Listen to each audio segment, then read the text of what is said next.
Bom, bom dia a todas, todos e demais pessoas. Estamos na primeira mesa de comunicação do 10º Encontro Regional de Estudantes de Filosofia do Sul e vamos iniciar a nossa mesa com o tema Rejeitando Refutações em direção ao perfeccionismo moral e literário, com Igor Costa do Nascimento. Então, Igor tem 2 minutos para a autoapresentação e 25 minutos para a comunicação. Com você, Igor.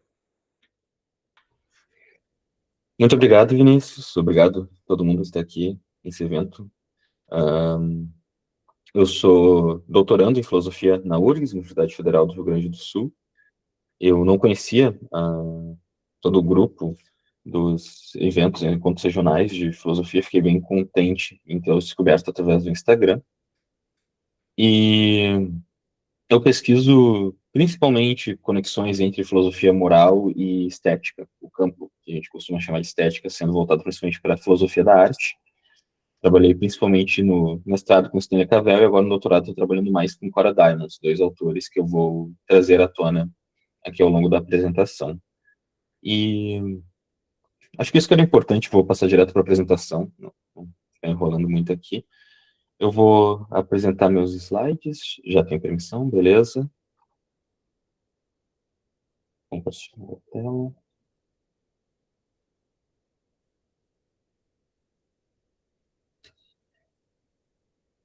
Bom, se alguém tiver algum problema para visualizar alguma coisa, por favor, avisem aqui no chat ou só me interrompam mesmo, fiquem à vontade. Vou botar meu relógio aqui para tentar não passar muito do tempo total. E, pois bem, minha apresentação, como vocês podem ver pelo título, Rejeitando Refutações. A base da minha ideia é que já faz algum tempo que eu tenho um certo desconforto com uma certa tendência, uma certa corrente filosófica que insiste em falar em termos sempre, ou majoritariamente, de refutações, provas e termos cognatos, quando o assunto é filosofia moral. Essa é uma tendência que ocorre principalmente em filosofia analítica, especialmente filosofia analítica anglófona, vale reforçar, mas que ocorre também aqui no Brasil em certos debates. E eu acho que isso pode atrapalhar mais do que ajudar. E, então, eu já tenho tempo que eu estou rascunhando essa ideia, está ainda bem em processo inicial de pesquisa, então perdoem já o tom ensaístico daquilo que eu vou falar, do que eu vou apresentar, mas eu ainda acho que é uma ideia interessante. Em particular, eu acho que comunica com o que foi falado ontem de noite, sobre uma necessidade, né, nós temos uma necessidade de expandir questões filosóficas para a vida e seus desafios, né, uma certa noção de pluralidade na vida, na esfera pública, que às vezes a filosofia, me parece, não traduz tão bem, não desenvolve tão bem. E aqui pensando principalmente filosofia no sentido de filosofia acadêmica, né? Filosofia como aquilo que filósofos fazem no contexto de publicação de livros, artigos, eventos e assim por diante. E tem uma defasagem, uma diferença, uma divergência entre isso e como, de fato, a nossa vida moral, ou estética, por sinal, acaba se desenvolvendo na esfera pública, no cotidiano e assim por diante. Bom, aqui motivações muito gerais e muito amplas. E parte da inspiração disso foi uma frase do Nietzsche, que eu acho muito interessante, né, no prólogo da Genealogia da Moral, onde ele está retomando algumas ideias do Paul Ré. E lá pelas tantas ele fala que tem a ver com refutações. Ele está basicamente dizendo que ele quer conversar, dialogar com o Paul Ré, mas ele não quer refutar ele. E ele fala que tem a ver com refutações. O que para muitos leitores de Nietzsche pode soar muito estranho, porque prima facie, Nietzsche é um autor que está sempre refutando, ou derrotando, ou combatendo outros autores. E, diante disso, muitos de nós ficam com essa sensação estranha. Como esse autor, que é claramente um refutador de carteirinha, está dizendo que ele não tem nada a ver com refutações, como que ele está questionando esse seu status. E, apesar dessa estranheza, eu acho que essa frase comunica muito das impressões que eu mesmo tenho desenvolvido nesse sentido. Então, a grande pergunta é: refutações ajudam? Tem uma certa imagem da filosofia que vai ver a história da filosofia como uma história de teses e refutações. Para dar um exemplo, eu tive um colega de pós-graduação que ele fazia tabela de verdade para absolutamente tudo que ele lia. Tudo que ele lia, ele tentava transformar em tabelas de verdade e tentar averiguar ali os V's e F's de todas as aparentes teses e ver se elas eram todas congruentes entre si. E, embora eu não ache que isso seja uma tarefa ruim ou inútil, eu acho que ela tem suas virtudes, eu ainda acho que essa tarefa, ela perde algumas coisas. Por quê? Essa perspectiva, ela vai sugerir que o sucesso filosófico é postular teses que não são refutadas ou não são refutáveis. A grande pergunta é se sobra algo da filosofia se a gente tem essa visão de filosofia. Se a gente acha que as teses filosóficas mais valiosas, ou as únicas valiosas, são aquelas que nós não conseguimos refutar, ou que nós não achamos refutáveis, então parece que muito da filosofia vai ser jogado pela janela, porque todo lado está constantemente tentando refutar todo lado, especialmente em filosofia moral. E outra coisa, será que toda discordância filosófica se resume em refutações? Vejamos, por exemplo, um debate de esfera pública, né? A gente tem lobistas, youtubers, pessoas discutindo em eventos políticos, populares, sociais, e essas pessoas muitas vezes vão citar teses contrárias em termos de refutação. Mas será que refutação é o termo que melhor compreende uma discordância filosófica real? Pegando um exemplo super genérico, né? Pessoas da direita adoram dizer que Mises refutou Marx, pessoas da esquerda adoram dizer que Marx refutou Locke e assim por diante, né? A gente fica nesse vai e vem de lados diferentes de grupos políticos, sociais e morais, tendo uma série de discordâncias, e daí eles usam esse arcabouço gramatical de refutação. E daí a grande pergunta é, será que esse vocabulário sequer é o ideal para nós tratarmos divergências, especialmente divergências morais? Notem como eu estou focando aqui no caso da filosofia prática, porque nesse caso me parece que tem um problema maior do que simplesmente o desacordo filosófico, né? É um desacordo que envolve nossa forma de vida de modo mais geral. Eu ainda acho que talvez a gente possa fazer uma defesa mais robusta de refutações ou de só refutações no caso de alguns ramos da filosofia teórica. Por exemplo, lógica, né? Justamente a lógica parece o terreno onde faz total sentido falar nesses termos, porque o próprio debate gira em torno da validade das teses ali, da congruência interna entre elas. Minha intuição é que e aqui eu reforço, é uma intuição, ela pode não dar em lugar nenhum, posso estar errado, é um trabalho totalmente ensaístico, por favor, estou ansioso para ouvir o que vocês têm a dizer sobre. Mas minha intuição é que esse desejo por absoluta certeza e precisão em debates de filosofia moral e alguns outros campos da filosofia prática pode nos fazer perder a riqueza moral de debates para os quais não temos uma resposta clara ou certa, mas ainda aqueles que envolvem nossa concepção própria enquanto pessoas. Explicando melhor essa segunda parte, a parte da intuição é que muitos dos acordos morais não serem plenamente resolvíveis pode ser bom no sentido em que nos revelam coisas sobre os participantes do debate. Como, assim, uma discordância que eu tenho com alguma outra pessoa pode ainda ser valiosa, mesmo que o nosso debate não chegue no convencimento um do outro, ainda assim é importante para estabelecer a nossa própria posição naquele debate.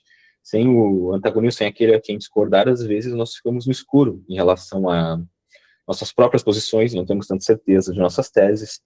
Isso é uma coisa que eu acho que é refletida na prosa filosófica em geral, né? Nós geralmente escrevemos discordando de algumas pessoas, concordando com algumas outras, e assim por diante. Então, essa é a minha intuição guia, que espero vocês tenham algumas objeções, algumas ressalvas adiante. E, aqui desformatou o nome do filósofo, mas eu acho que isso também remonta muito a uma frase do Wittgenstein, que nas investigações filosóficas vai dizer: queremos andar, então precisamos de atrito, de volta ao chão áspero. Aqui a metáfora é bastante simples, né? A gente precisa de atrito com o solo para andar para frente. Sem atrito com o solo, a gente ficaria sempre escorregando. É o que acontece no gelo, por exemplo. A gente precisa de um solo áspero para a criação do atrito para a gente ir adiante. Me parece que o caso é similar na filosofia moral. Sem algum atrito, não estou dizendo que esse atrito tem que ser absoluto, não estou dizendo que a gente tem que ter teses totalmente incomensuráveis que fiquem para sempre não resolvidas, mas ainda assim algum atrito e alguma boa compreensão do porquê que o atrito persiste, porquê que nós não podemos simplesmente calcular qual que é a opção correta, isso ainda é necessário para nós seguirmos adiante. Wittgenstein também vai reclamar dos filósofos que desejam ter a pureza cristalina da lógica em toda a filosofia, enquanto as formas de vida, né, as maneiras como nós falamos, nós lidamos com o mundo, são diversas. Então, justamente vai nessa mesma direção da minha intuição de que a gente precisa de algum atrito. Aqui agora, especialmente, eu acho que esse atrito surge nas nossas vidas cotidianas no campo da filosofia moral. Bom, o que isso tem a ver com o subtítulo da minha apresentação, né? O meu subtítulo é que em direção ao perfeccionismo moral e literário. Perfeccionismo é um termo super complicado porque ele foi interpretado, significado, compreendido de maneiras muito diferentes por filósofos muito diferentes. Mas perfeccionismo moral aqui eu interpreto principalmente na chave do Stanley Cavell, o cara de chapéu aqui embaixo. E o perfeccionismo do Stanley Cavell, ele basicamente foi escrito como uma espécie de via paralela aos principais debates que Cavell estava inserido no final do século passado. Stanley Cavell, filósofo estadunidense, morreu, se não me engano, em 2018, então ele escreveu na segunda metade do século XX. Ele foi, entre outras coisas, um intérprete de Wittgenstein, um importantíssimo filósofo do cinema, um intérprete de Shakespeare também. E ele vai escrever o Perfeccionismo Moral, principalmente tendo em mente a obra de Ralph Waldo Emerson, né, um ensaísta americano. E tanto que ele chama o perfeccionismo dele de perfeccionismo emersoniano. E a ideia central de Emerson é que o eu, ele é sempre uma coisa em transformação, né? O eu, ele sempre existe entre aspas, porque o eu está sempre mudando. Mas ele não pode mudar de qualquer jeito nem para qualquer lugar. Ele tem que mudar sempre para uma versão que seja, digamos, mais eu. Nesse sentido, o perfeccionismo não é uma teoria moral robusta, ele não vai ter uma tese ou conjunto de teses sólidas e finitas entre si. Ele não vai ter, por exemplo, um conjunto de condições necessárias e suficientes, embora eu acho que ele tenha condições suficientes. E ele é colocado como uma perspectiva ou visão do desenvolvimento moral de um indivíduo em sua sociedade. A questão da sociedade é importante, volta isso levemente adiante. E o foco é principalmente na mudança, no dever, no tornar-se inteligível. E aqui eu reforço para si, porque o tornar-se inteligível para si é visto como condição para tornar-se inteligível para outros. E eu digo que ele não é uma teoria moral, ele não tem teses robustas, porque ele não é preocupado com certo ou errado, mas o que é bom ou mal, bom ou ruim, para alguém enquanto se é tal pessoa. Ele tem uma perspectiva que foca muito no indivíduo, e então no domínio dos desejos, nas aspirações, ou para usar a frase que o Nietzsche gosta, que é uma paráfrase da Pitya 2 do poeta grego Píndaro, a ideia de tornar-se quem se é. O perfeccionismo, então, é essa ideia de transformação do eu em direção ao eu. O eu que eu ainda não sou, mas ao qual eu sempre estou me tornando. As metáforas aqui são várias. O Emerson, esse ensaísta estadunidense, ele não é muito conhecido no Brasil, mas ele foi bem importante no transcendentalismo estadunidense. O Emerson vai falar em termos de próximo, né? O próximo eu, o eu ao meu lado. Thoreau vai falar em termos de proximidade física, literal. Thoreau, autor de Walden, em Walden vai falar nisso, né? Estar próximo de, estar ao lado de. E o próprio Nietzsche vai falar em estar acima de. O meu eu futuro, o eu ao qual eu estou me transformando, está acima do meu eu atual. E para o Nietzsche, ele é ainda mais dramático, né? Eu tenho que ter ódio do meu eu atual para me tornar esse meu eu futuro, que é, em algum sentido, mais eu, em algum sentido melhor, mais completo. Ele é mais quem eu sou. O perfeccionismo também trouxe aqui uma citação do Cavell. De novo, teve esse problema quando eu baixei o arquivo, uma letra pulou para baixo, mas eu vou ler com vocês. Citando o Cavell, perfeccionismo, como concebo, não é uma teoria competidora da vida moral, como o kantismo ou utilitarismo, mas algo como uma dimensão ou tradição da vida moral que percorre o pensamento ocidental e se preocupa com o que costumava ser chamado de estado da alma de um indivíduo, uma dimensão que situa enormes fardos em relações pessoais e na possibilidade ou necessidade de transformar a si mesmo ou sua sociedade. Basicamente, resume muitos pontos centrais que eu falei antes, né? O perfeccionismo é essa filosofia preocupada principalmente com a mudança, e ela se dá antes como uma tradição, uma perspectiva, um recorte da história da filosofia, do que necessariamente uma tese ou conjunto teórico robusto. E o Cavell vai destacar como os juízos sobre arte e moralidade são aqueles que mais facilmente podem nos isolar dos outros. O Cavell não nega que juízos metafísicos e epistêmicos façam isso, né? Ele tem mais de um livro que fala sobre como certos preceitos epistêmicos podem também nos isolar do nosso mundo, mas o que está implícito aqui é que, essa ruptura de juízos artísticos e morais pode ser boa, e dois, também é rompendo com certos outros que nós podemos encontrar outros que são mais semelhantes a nós, né? E Cavell também não nega que o perfeccionismo se dá esteticamente, por exemplo, nas artes e na cultura popular. O exemplo do próprio Cavell é que muitos dos textos que ele vai chamar de perfeccionistas são textos que não tradicionalmente nós colocamos dentro da história da filosofia. Os principais exemplos são Shakespeare e cinema, porque esses são exemplos que eles têm livros inteiros dedicados a essas explorações. As comédias e melodramas hollywoodianos das décadas de 30 e 40, o cinema com o qual ele cresceu, e algumas peças de Shakespeare seriam capazes de ter essa apresentação da vida moral.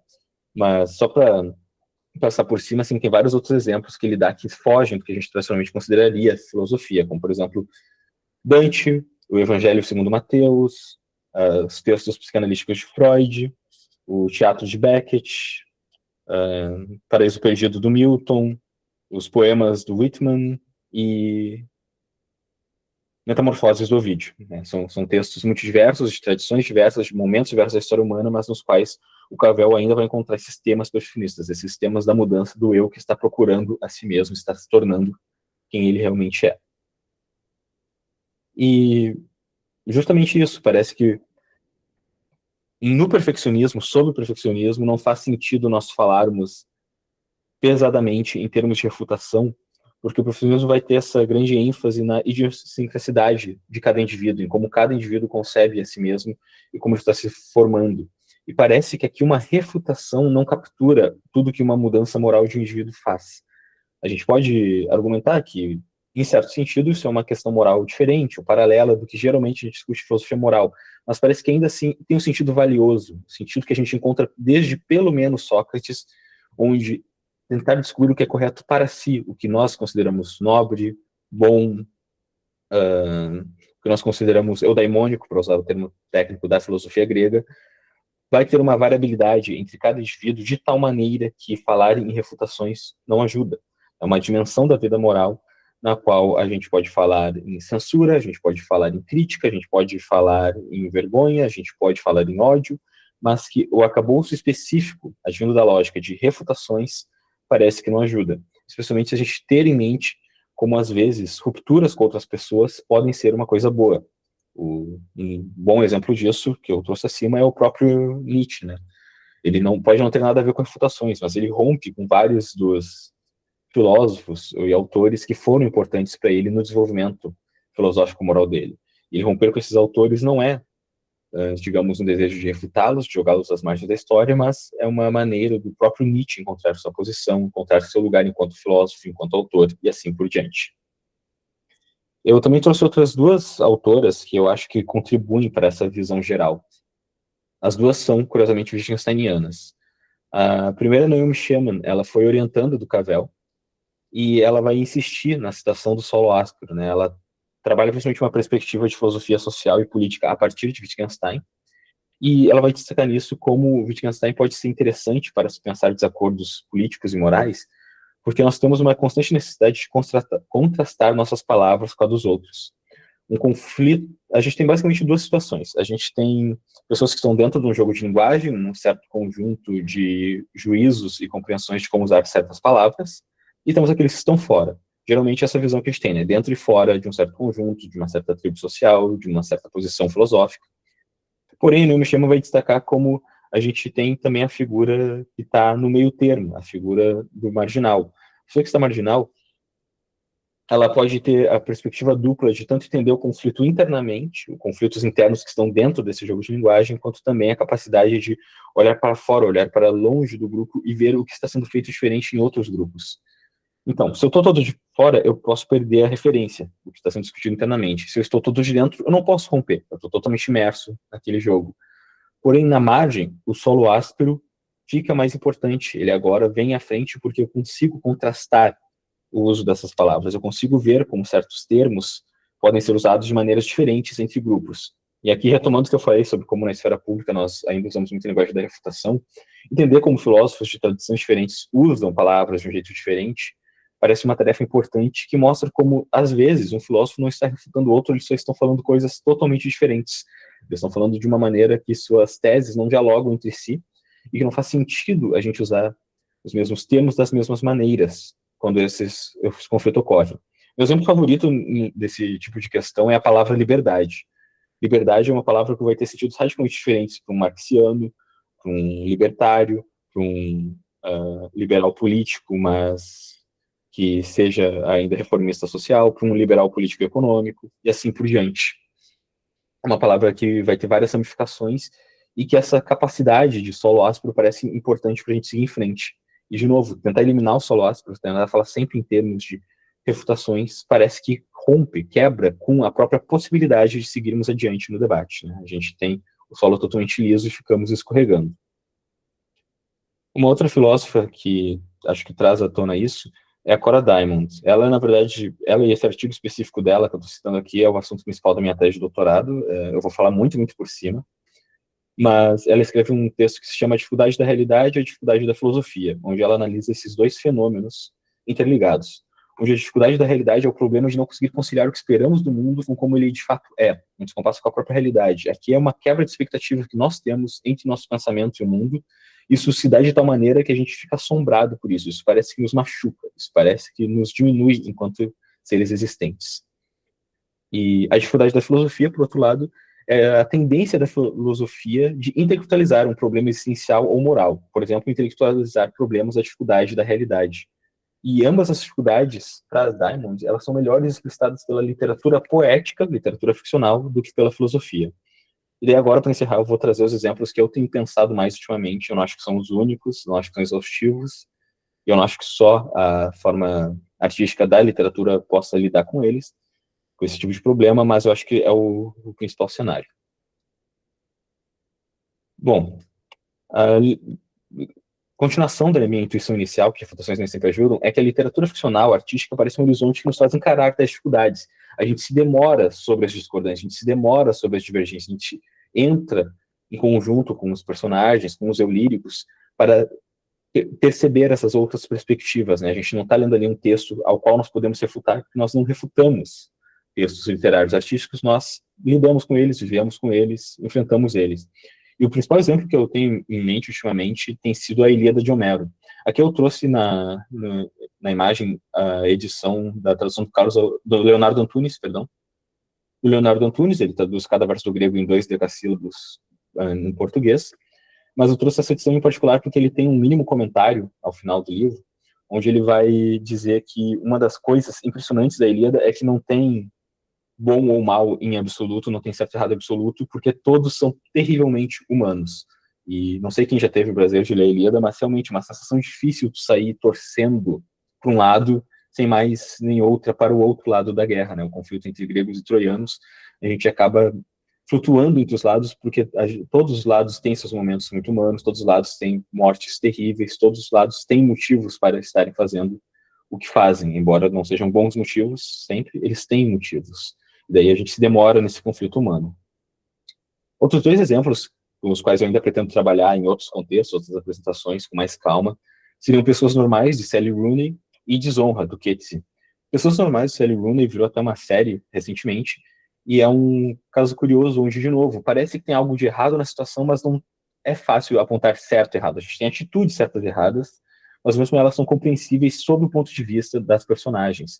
Em particular, porque a trama gira ao redor de um par de pessoas, não ouso chamar de casal, mas que justamente esse par vai tomar escolhas ruins, desaprováveis, mas muitas delas surgem de desentendimentos e de uma dificuldade que eles têm de entenderem a si mesmos dentro dessas relações. Desonra do Coetzee vai falar sobre um professor universitário que tem um caso com uma aluna e acaba perdendo o seu cargo e vai morar com a filha trabalhando numa fazenda. E daí ele é assombrado por várias coisas, pela relação com a filha, pela violência que se tem na cidade, pelo fato dele ter que estar trabalhando agora numa espécie de matadouro de galinhas, que é uma coisa que também vai assombrar ele terrivelmente, é uma coisa que de início ele não se importa, mas que com o tempo vai consumindo ele moralmente, então já adiciona aí um drama de ética animal. E que justamente são casos onde a gente não tem, em todas as situações, uma resposta certa e clara do que é certo e do que é errado, mas que a gente se demora com o problema, a gente se demora na dificuldade que aquelas pessoas estão vivendo, e parece que isso é um caso onde justamente se torna interessante para filósofos terem contato com esse tipo de coisa, porque não é uma solução preto no branco, não é uma tese pronta para ser refutada, mas é uma perspectiva. Eu acho que perspectivas são mais próximas de como nós de fato vivemos, e de como nós experimentamos a vida moral e nossa vida compartilhada, né? Viver é uma coisa terrivelmente difícil e raramente uma filosofia moral, por mais completa, robusta ou rica que ela seja, vai dar conta de toda a miríade de situações e dificuldades que nós encontraremos vivendo a nossa vida. Muito obrigado a todos. Aqui está meu e-mail, caso alguém queira receber algum material ou discutir alguma coisa, enviar críticas, sugestões. Aqui é a minha bibliografia filosófica, que também teve o mesmo erro de formatação no PDF. E acho que era isso que eu tinha para falar hoje. Muito obrigado.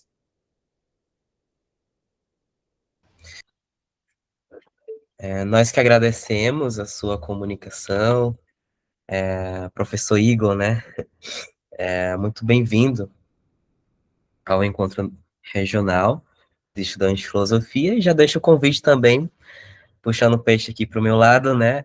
Para o encontro nacional que vai acontecer em dezembro, do dia 14 ao dia 18, lá em Sergipe, né, na minha terra, especificamente na universidade que eu estudo, que é a Universidade Federal de Sergipe.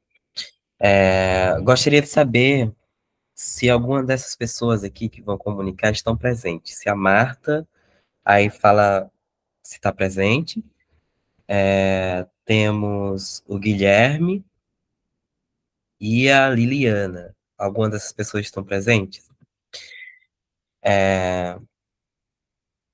Eu vou colocar aqui das inscrições para quem não se inscreveram, e sobre a chamada, né, a lista de presença, digamos assim, é só escrever o nome completo e a sigla da universidade, que a gente vai lá no site e marca como presente, tá? Vou escrever aqui um exemplo com o meu nome.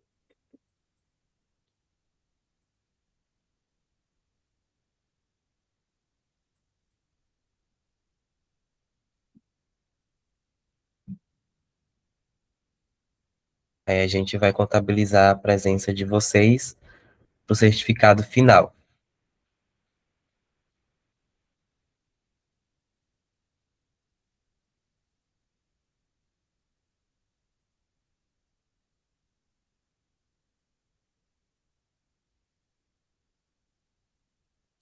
Eu percebi que a Liliana, não é isso? Está presente. Você gostaria de iniciar sua comunicação?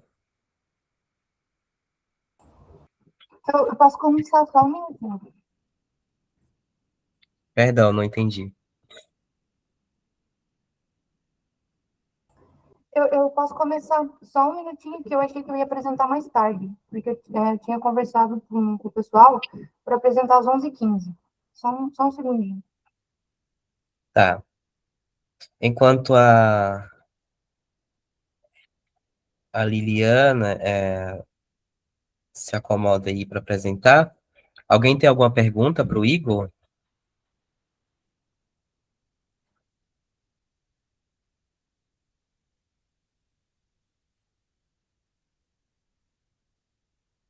Bom, eu gostaria, Igor, de entender, eu fiquei curioso, da questão da estética. Como é que você poderia deixar mais lúcido essa conexão do perfeccionismo e a estética, que eu não sei se foi bem superficial, assim, o modo que eu entendi, mas eu tentei conectar a Walter Benjamin.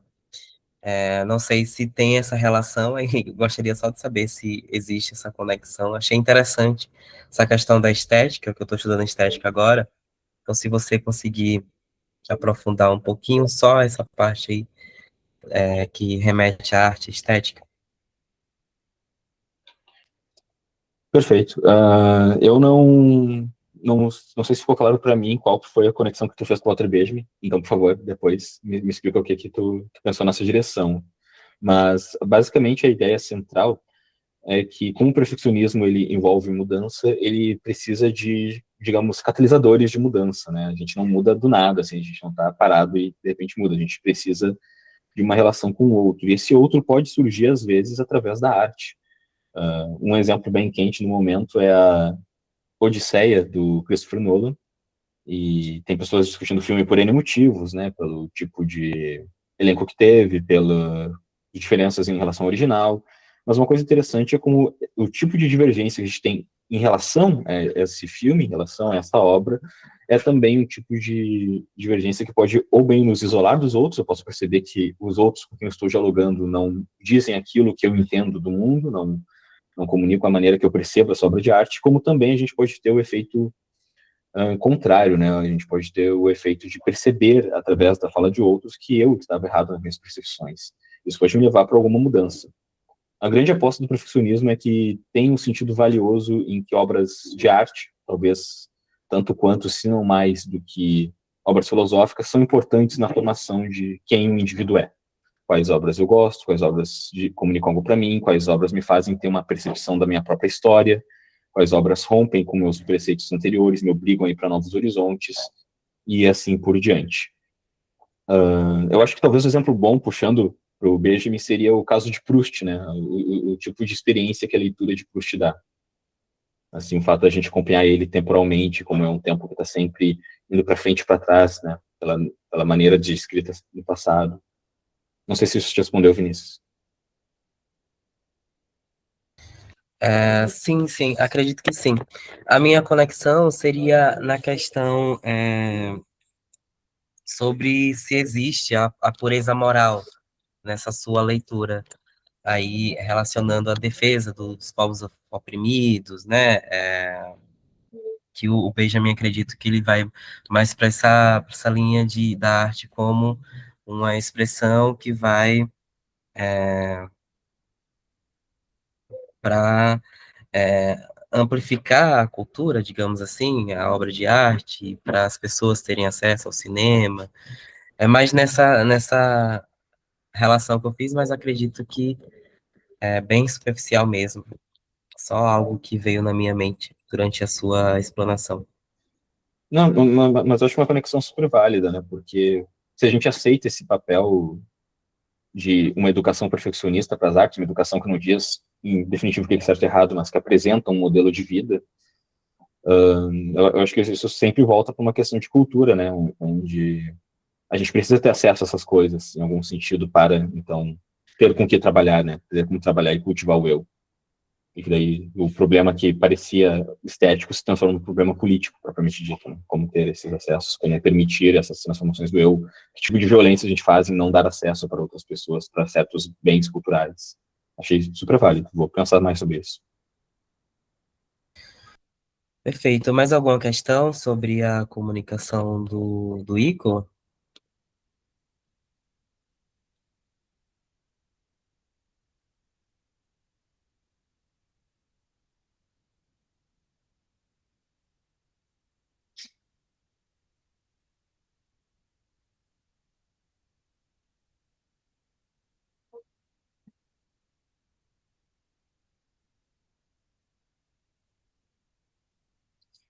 Gente, então vamos aguardar a apresentação, já que tem algumas pessoas ausentes, né? Aguardar a apresentação da Liliana, e você tem 2 minutos para se apresentar,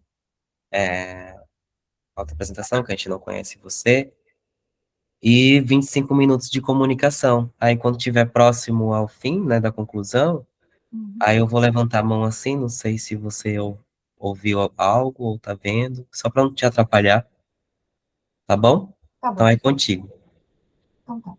Bom, eu sou a Liliana Schissel, eu sou mestranda do Programa de Pós-Graduação em Filosofia da Pontifícia Universidade Católica do Paraná. Eu sou graduada em Psicologia e o meu trabalho que eu propus aqui para esse evento, ele é um diálogo entre o autor que eu estudo na minha dissertação, né, que é o Josh Canguilhan, com uma disciplina que a gente teve, em que a gente trabalhou o Dostoiévski. Então, o título do meu trabalho é Conceito, Vida e Literatura, uma análise crítica a partir de George Canguilhan e Dostoiévski.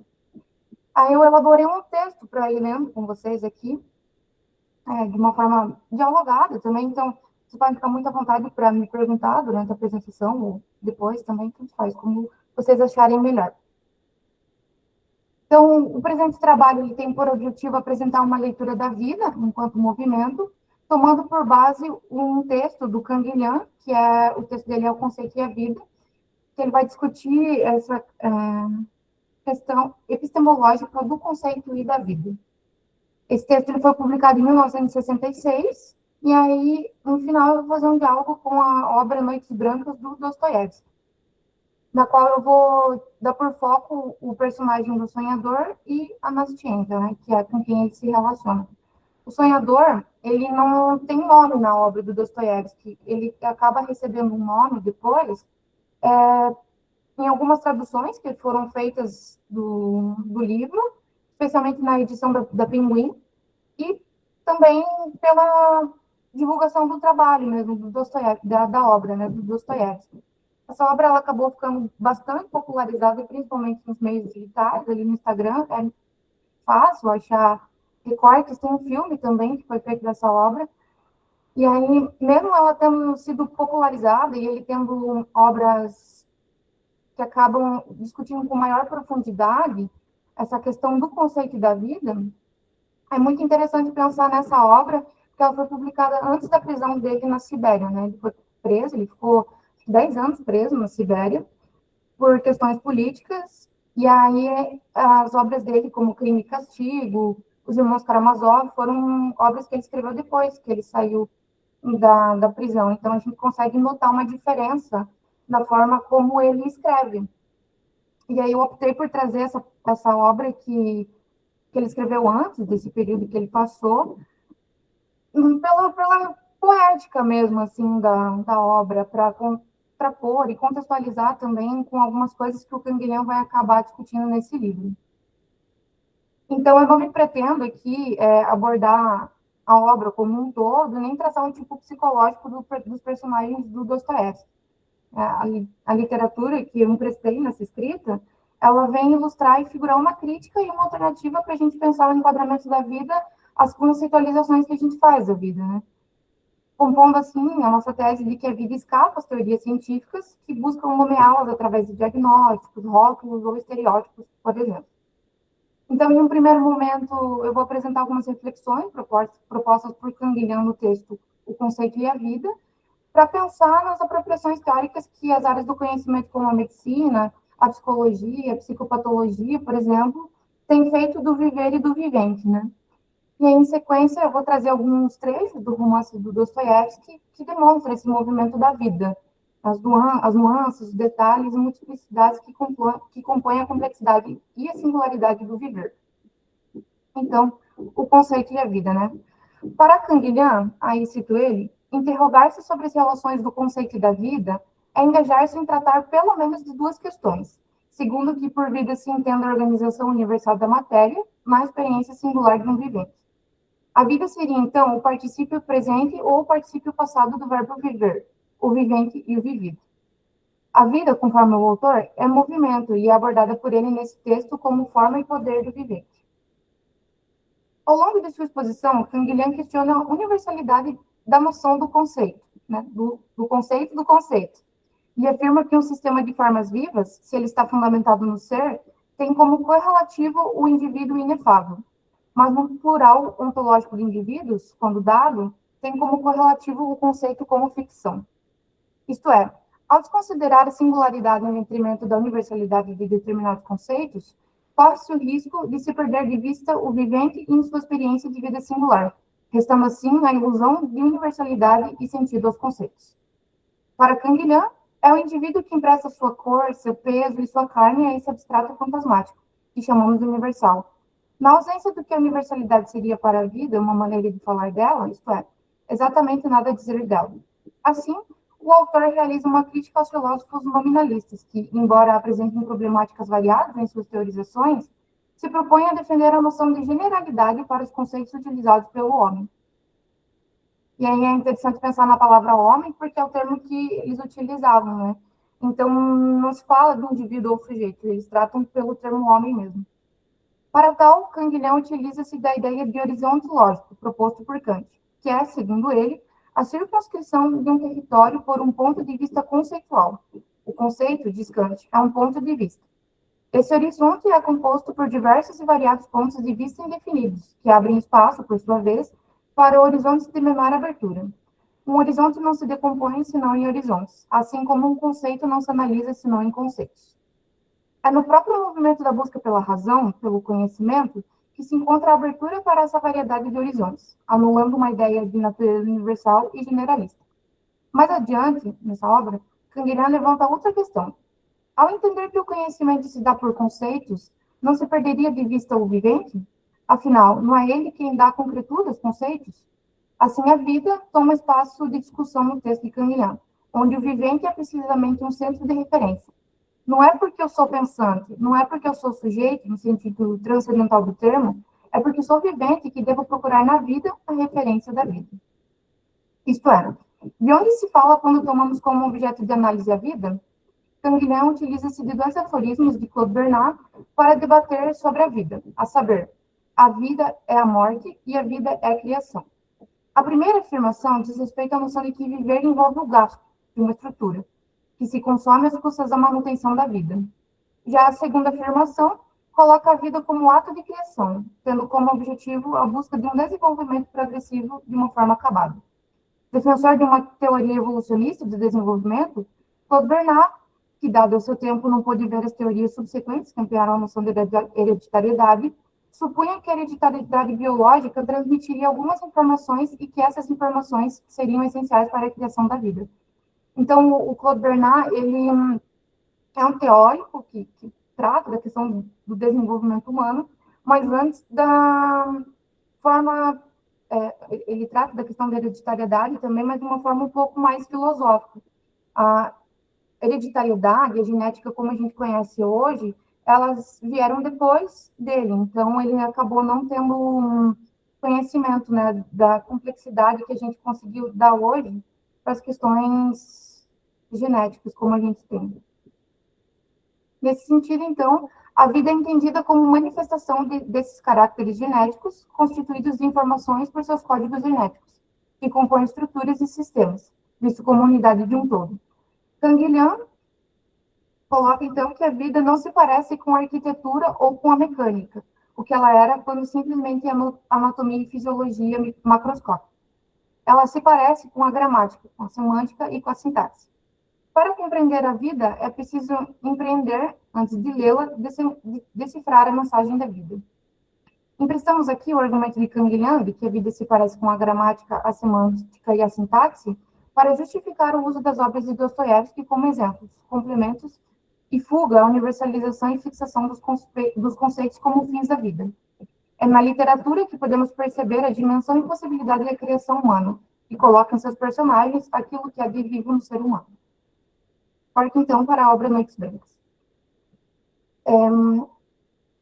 Como eu já falei, né, a obra Noites Brancas é uma das obras mais famosas do autor, popularizada nas mídias sociais, e conta do romance, né, entre o sonhador e a Nastienka. O romance ele é narrado em primeira pessoa, pelo ponto de vista do sonhador, e ele vai contando, né, como ele desenvolve essa relação com a Nastienka. A história ela se inicia com um devaneio de sonhador, que analisaremos no trecho a seguir. Aí, cito o trecho da obra, né? Era uma noite maravilhosa, uma noite tal como só é possível quando somos jovens, caro leitor. O céu estava tão estrelado, um céu tão luminoso, que ao olhá-lo, seríamos obrigados a nos perguntar, infalivelmente, como pode viver sob um céu assim, toda sorte de gente irritadiça e caprichosa? Esse também é um questionamento de quem é jovem, caro leitor, muito jovem, mas que Deus o possa inspirar-lhe muitas vezes. Falando sobre toda sorte de senhores irritadiços e caprichosos, eu não podia deixar de recordar minha boa conduta durante todo aquele dia.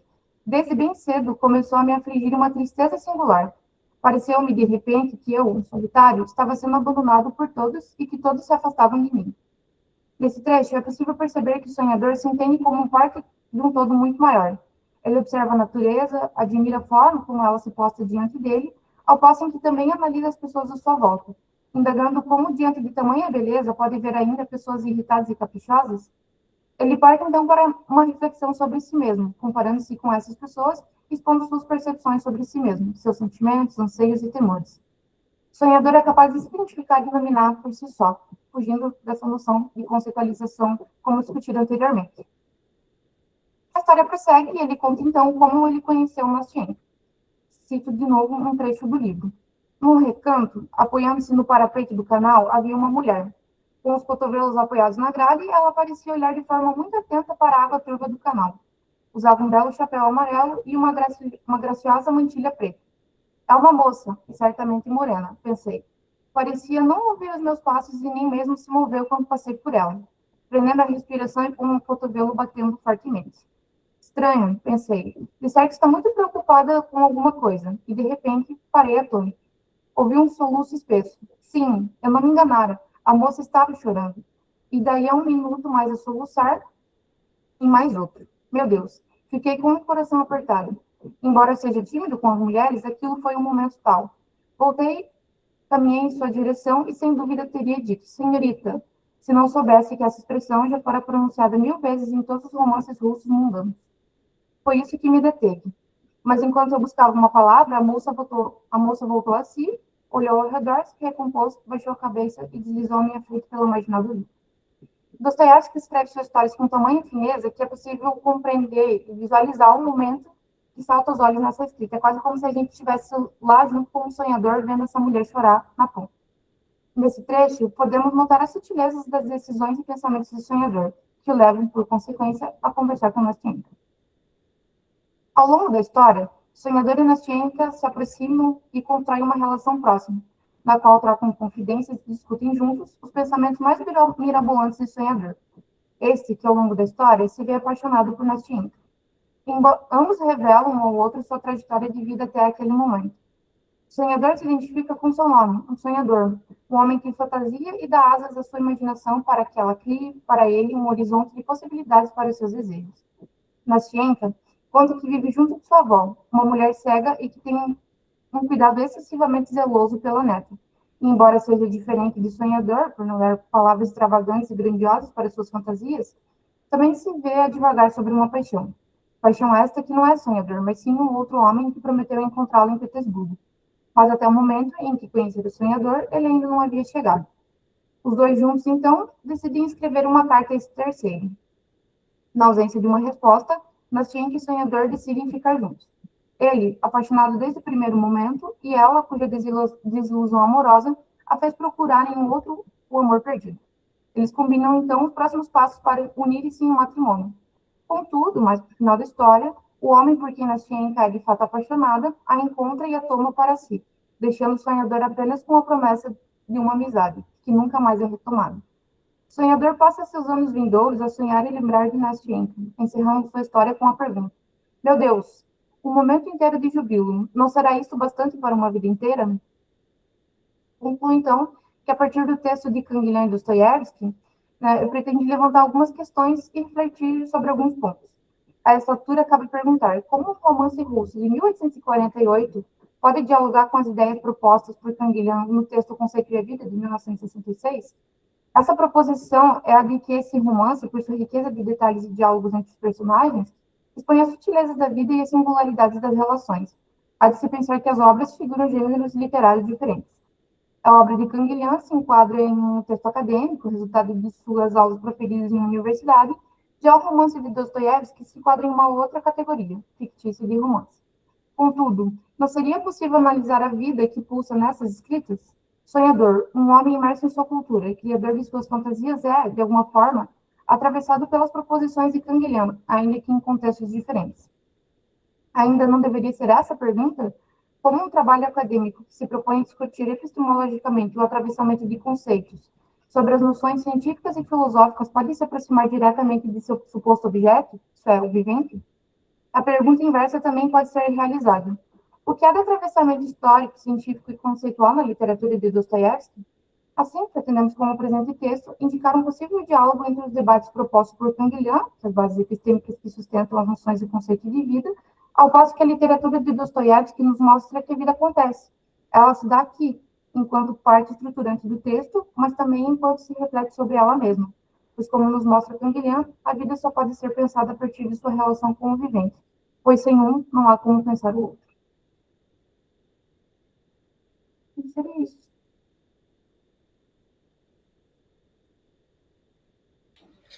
Perfeito, muito obrigado pela sua explanação. Alguma pessoa que ficou sem comunicar hoje, agora pela manhã, que está presente? Se não estiver presente, a gente pode estar vendo um momento para comunicação, tá? A gente pode estar fazendo essa flexibilização. Enquanto ninguém se pronuncia aí para comunicar, acredito que não estejam presentes, a gente pode partir para as perguntas, se tiver. As perguntas podem ser feitas oralmente ou por escrito. Se não tiver perguntas, a gente pode ver algo aqui entre a mesa, né? E a gente poderia estar finalizando a primeira mesa de comunicação.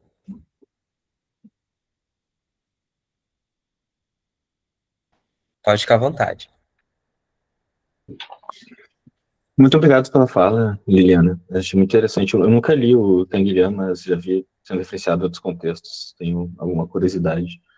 Ah, eu tenho duas perguntas. A primeira é que, assim, se teve um motivo especial para tu dar preferência a Noites Brancas em relação a, digamos, outros escritos do Dostoiévski. Eu tenho minhas hipóteses que talvez porque seja mais um personagem obcecado com o que ele mesmo está pensando e fazendo, mas não sei se é bem isso. Não sei se é justo com ele também, porque tu pode argumentar que outros também são obcecados, só que de maneiras diferentes. Mas seria essa a primeira pergunta. E a segunda pergunta é se tu tem contato com a obra do Humberto Maturana e de toda a corrente de psicologia ecológica, nativismo no geral, porque isso é um conceito-chave, né, que só vida pensa vida, e, e que tem um contínuo forte entre justamente o que é ser um organismo e o que é ser uma coisa pensante, e que justamente isso que vai permitir para eles expandirem a noção de pensamento para basicamente toda a vida, né? Vida é pensamento, pensamento é vida, justamente porque envolve na ideia de ser um organismo que se produz e se mantém, ele ter a capacidade de refletir sobre si mesmo, né? Ter alguma consciência da sua autorreprodução ao longo do tempo. Seria isso, muito obrigado. Então, eu optei por Noites Brancas porque, como eu falei, é uma obra que a gente nota muita diferença na forma como o Dostoiévski escreve, né? Comparado a outras obras mais densas, como o Crime e Castigo, por exemplo. Tem outros textos dele, como O Idiota, O Adolescente, que eles têm uma pegada filosófica também, mas eu optei por Noites Brancas justamente por ser um romance e por ter um caráter fantasioso. Que eu fiquei pensando, né, como a gente acaba discutindo na filosofia conceitos densos.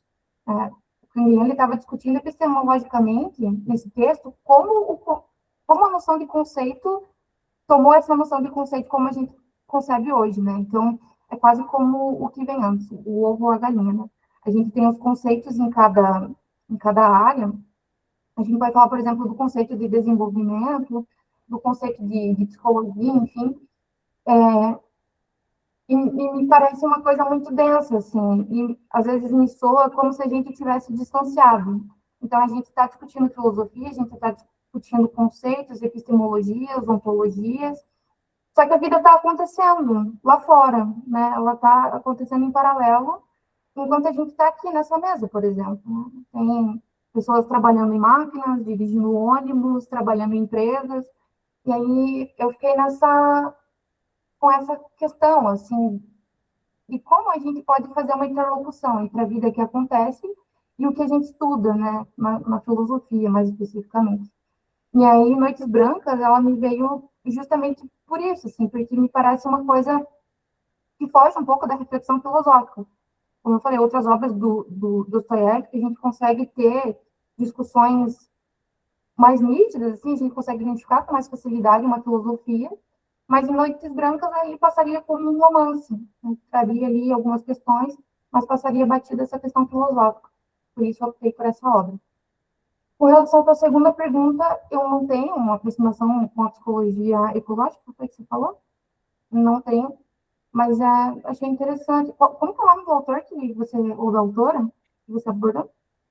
Eu vou botar aqui no chat os dois, digamos, fundadores dessa corrente. Mas eu acho que teve vários pontos de aproximação, assim. Acho que vale a pena dar uma pesquisada depois. E também, só para fechar aqui, eu acho que é super Super fechou legal nossas apresentações, né? As duas tiveram essa perspectiva de puxar para a literatura, para uma concepção de vida mais ampla do que a filosofia acadêmica. Muito obrigado.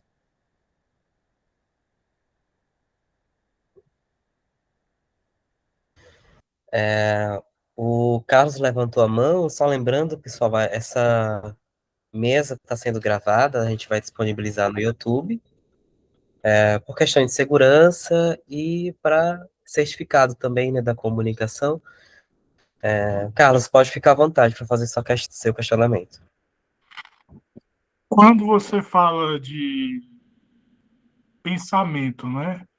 Você inclui a imaginação no pensamento ou a imaginação seria uma instância superior ou inferior ao pensamento? E a outra questão é se a imaginação for superior, que é da onde eu estou partindo, né?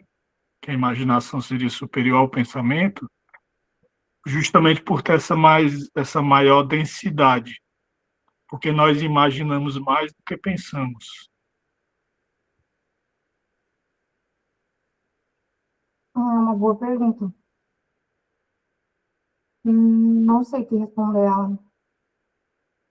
Eu compreendo que a imaginação, acho que dá uma pergunta de uma dissertação, de um doutorado, essa tua pergunta aí a respeito da imaginação, né? Se ela faz parte do pensamento ou se ela é superior ao pensamento. Realmente não sei te responder. Do meu ponto de vista, eu coloco a imaginação em paralelo no texto aqui, né? A imaginação em paralelo ao pensamento, uma coisa leva a outra. Não saberia te responder se ela é superior ou inferior, nesse caso.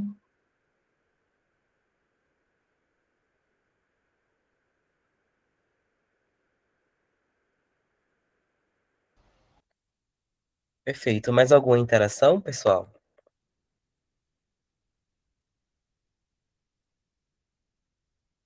Lembrando, quem não tiver inscrito, eu coloquei um link aqui de inscrição. E quem tiver inscrito, ou quem vai se inscrever, colocar o nome completo e a sigla da universidade para a gente fazer a lista de presença. Eu vou abrir a programação de agora à tarde, que a gente vai ter. Só um instante.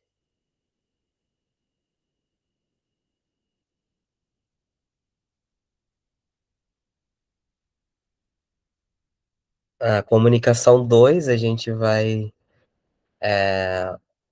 das, das 2 horas da tarde, às 14, né, até às 17, assim, aproximadamente, pode ser que termine antes. A gente vai ver sobre pensar a filosofia da arte sobre um viés pluralista, psicanalítico, para resistir às intempéries do viver humano. O prazer do horror, reflexões sobre o grotesco na estética gótica. Glauber Rocha, Sonho e Revolução. Análise do pensamento de Marquês de Sade, Poder e Transgressão, que é do nosso querido que está aqui também, o Gabriel. Então, fiquem à vontade para participar da mesa de agora à tarde. Lembrando que esse é um evento que a gente tem o objetivo de trazer novamente presencial para a região sul. A gente espera ter algum contato com o pessoal do sul que queira, né, tá desenvolvendo aí para próximo ano, talvez, ter um encontro regional de forma híbrida ou presencial. Que esse é o nosso objetivo, né? A gente, pelo menos aqui do Nordeste, a gente está tentando reativar algo do Sul, mas a gente precisa de estudantes do Sul fazendo da sua maneira autônoma, seus temas, enfim. E no final do ano a gente vai ter um encontro nacional, é interessante a participação de vocês, vai ter alojamento, alimentação, as inscrições estão rolando, as submissões também. Mês que vem a gente vai ter o encontro regional do estudante de filosofia do Nordeste, do dia 11 a 14, lá em Feira de Santana. Tá bom, pessoal? Não tendo mais alguma intervenção, a gente finaliza a mesa e aguardamos vocês às 2 horas. Pode ser assim? As pessoas que não conseguiram se apresentar agora pela manhã, só entrar em contato com a gente para ver um horário de comunicação.